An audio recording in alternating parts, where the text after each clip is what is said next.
I keep my goals to myself, cause whenever I share it with folks, they get a look upon their face and their memory floats to a time where their goals and the stars.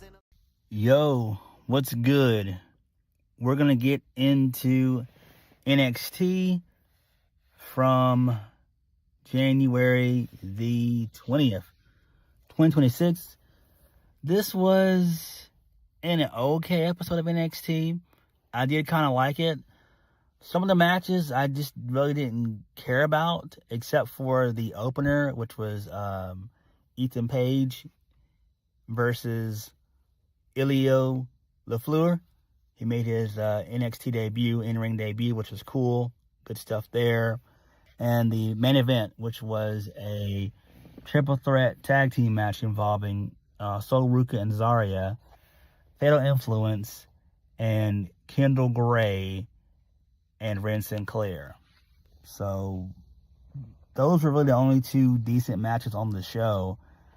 Everything else I just really didn't care about match-wise. You know, I could do without the Vanity Project. I mean, they're fine, but, you know, it is what it is. But NXT is still in the rebuilding stages. I'm still shocked that Will Hobbs has not made his debut yet. Maybe they're just working things out with him. Who knows? Maybe they're saving him for the February 3rd show, maybe. And I think that's what they're probably going to end up doing with him, is to save him for that February 3rd show, which is basically in 2 weeks. So I think that makes the most sense. I was thinking that we were going to, by chance, get him on this show, but it didn't happen. And so, you know, it's fine. It really is fine. So, but like I said before, NXT is in a rebuilding stage. So that's kind of where they're at right now. So we kick the show off with Ava. So she's got security guards in her office. She's talking to them. She mentions that Tony D'Angelo is not the person that she remembers. He doesn't have his friends or family anymore, and he's acting alone. And she's pretty certain that he's going to show up again. So with that said, Ava put in a whole bunch of precautions, but she wants the security team to be on high alert and notify her when they see him. Okay, that's fine, I guess. Whatever. Moving on. This leads us into the first match of the night. Ethan Page defeats Ilio LaFleur. Match was pretty fun. LaFleur got his, lucha offense in, Hurricane Rana's, tornado DDTs and stuff like that. So he did pretty well there. Part of me thought that he was going to, by chance, win. Maybe like via roll-up or whatever, but it didn't happen. So Ethan Page ends up getting the win by rolling up the tights, and the referee doesn't see it. So, that's fine there. That makes sense. So I'm guessing they're still going to keep Ethan Page in the mid-card, which is fine. And, I mean, he's been doing an awesome-ass job of being in the mid-card. And, Ethan Page has really impressed me. He still is the top 2 number heel, basically, behind Ricky Saints, and I do like that. So they're elevating both guys, which is fine. So, there's that. Speaking of Ricky Saints post-match, he came out to the ring, and he says that him and Ethan Page are running the place. So Ethan Page basically threatens to punch Ricky Saints if they pass Cross again. But Ricky tells him to, calm down and to head to the back and kick his feet up, because he's going to be on commentary for the next match. Okay, so we go right into the, we almost go into the next match. But Vic Joseph shows us a video of what happened with Keanu Carver as to why he didn't arrive to NXT earlier, because of disciplinary reasons. So Booker T, he was pissed off. He had a distraught look on his face, and he didn't have anything to say on the matter. And then we get a brief sneak peek of LFG Season 3, where Booker T, he has a verbal confrontation with Keanu Carver, which is fine. So, Booker T basically told Carver that he wouldn't make it because of his attitude. And then we see a guy, Cam Hendricks, who I have no idea who that is. But I guess he's one of the LFT participants, I guess, I would assume. He's basically saying how Booker T is a good coach. So, then, speaking of Keanu Carver, he's pissed off. He's full of piss and vinegar as he comes out of Shawn Michaels' office. And he's refusing to participate in a sit-down interview. So, I do like this. I'm a fan of Keanu Carver. People say he's the team version of Obafemi. He's not. Keanu Carver is more hood, basically. He's more of a no-nonsense, I don't give a fuck type of guy, and I like that. Whereas Obafemi is just a badass giant, which is fine, too. But I like Keanu Carver. I'm interested, to see if they are going to have him be the one who wins the ladder match in 2 weeks. But we got to wait and see how things play out. Moving on, I did not care about this next match. Josh Briggs versus Shiloh Hill. Shiloh Hill ends up winning. I don't care about this. Josh Briggs, to me, is a clown. Post-match, Tony D'Angelo shows up and he beats up both Josh Briggs and Shiloh Hill, which is fine. And then he briefly stares down Ricky Saints. So this is fine, but then again, we've been doing this quiet mob boss scenario for Tony D for the past month. It's been going on since Deadline. That was last month. That was back in December. He said nothing. He hasn't even put anything out on Instagram or Twitter.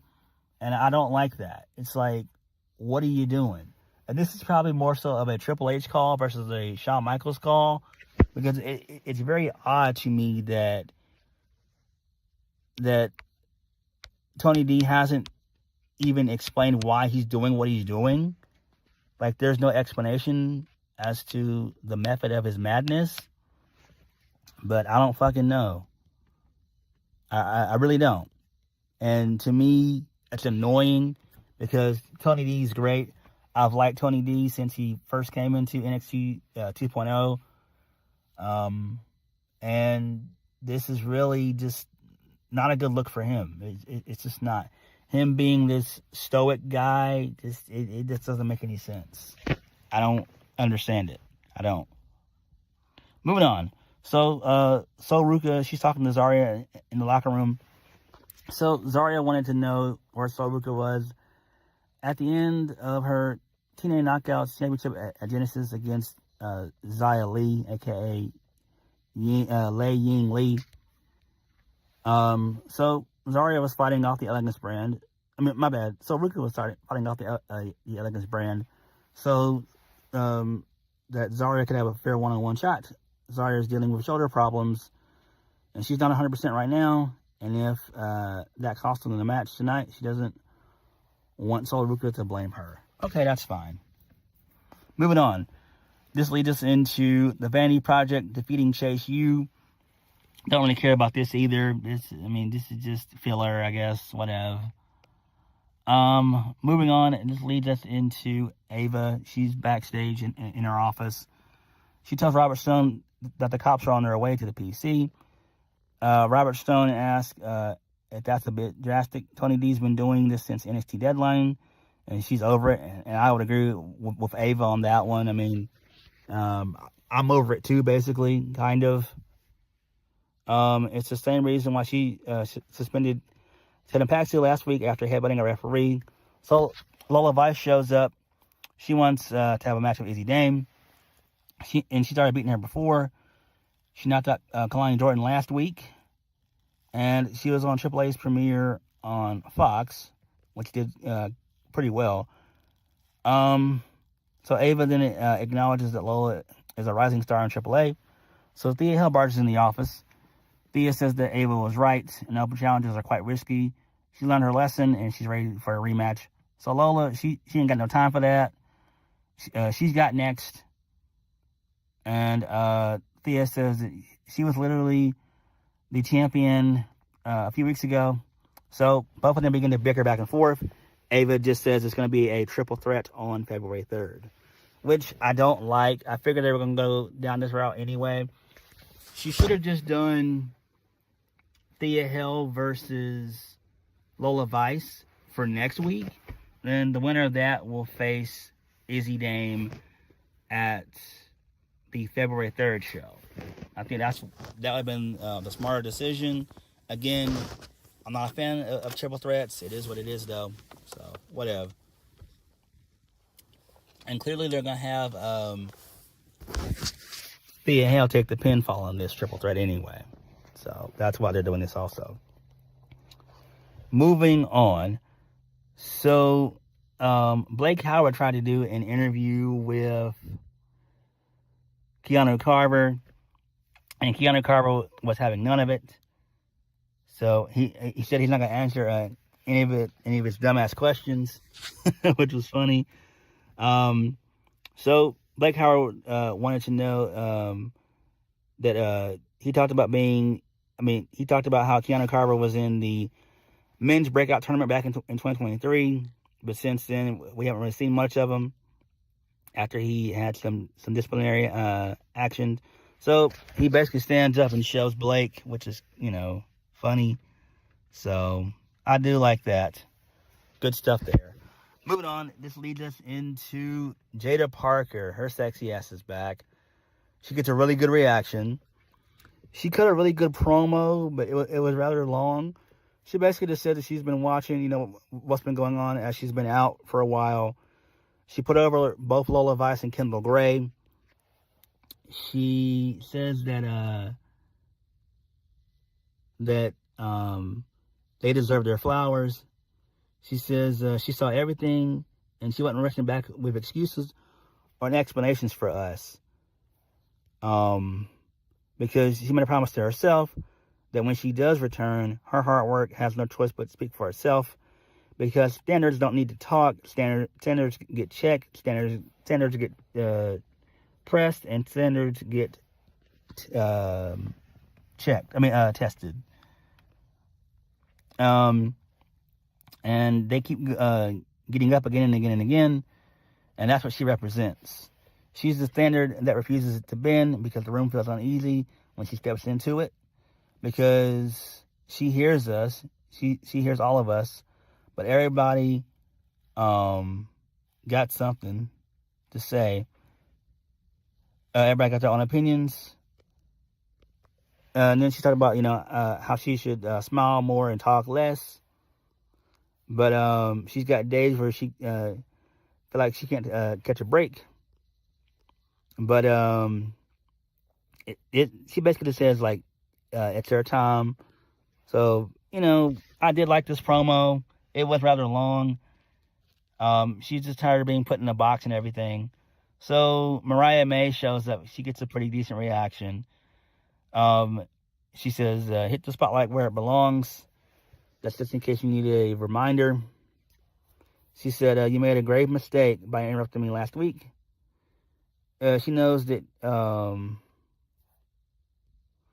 and who better to interrupt the glamour?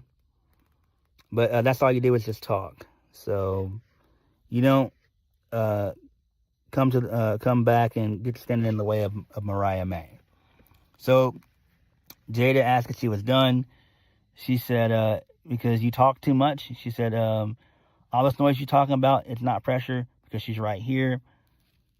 Because at the end of the day, she's going to deal with Miss Parker. So I do like that. Good stuff there. I'm excited for this feud between Mariah May and Jada Parker. This should be very, very interesting, and I'm down for this shit. I'm down for it. Sign me up.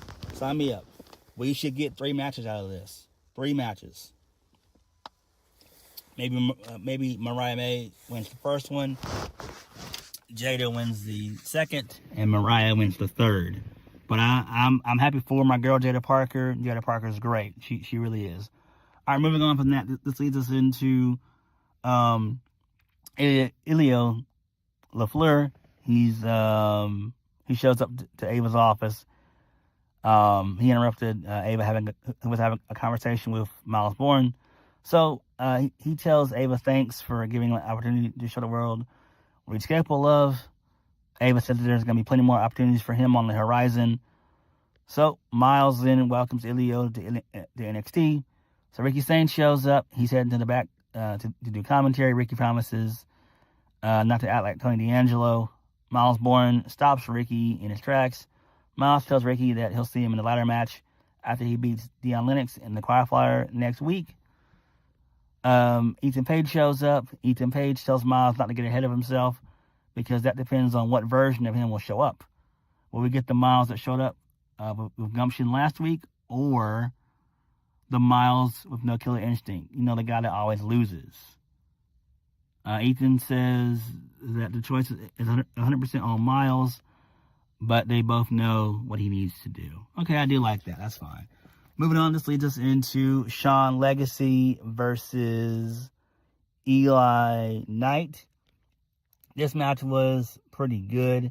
Shawn Legacy getting the win makes the most sense. I do like that. So post-match, Tony D'Angelo showed up and beat the shit out of Shawn Legacy and Eli Knight. So, Tony D'Angelo chokeslams Shawn Legacy to the announce table. So basically, Tony D is pissed off at Ricky Sainz. So Ava shows up with the cops and Tony D gets arrested. So that's great. I do like that. Good shit here. Good shit. This is great. Moving on, this leads us into the culling. I don't care about this at all. I don't. Moving on from that, OTM, they showed up on this show. They're sending a warning to Dark State. I don't care. Moving on, the Vanity Project, they poke fun at Chase U. Robert Stone informs Jackson Drake that he'll be facing Joe Hendry next week in a qualifier match for the NXT Championship. Joe Hendry appears with Ricky Smokes on his arm on his shoulder. Joe Hendry wants to get some answers from Tony D'Angelo, but he's not going to pass up on an opportunity for the NXT Championship. Joe Hendry tells Jackson Drake that he'll see him next week. Okay, that's fine. Dark State, they were backstage. They cut a promo. They called OTM delusional, which they are, but so is Dark State. James Cutler hopes that Tony D'Angelo stays behind bars because he's safer there than he would be with Dark State around.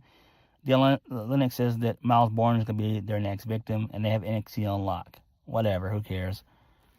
Main event of the evening, Ruca and Zaria.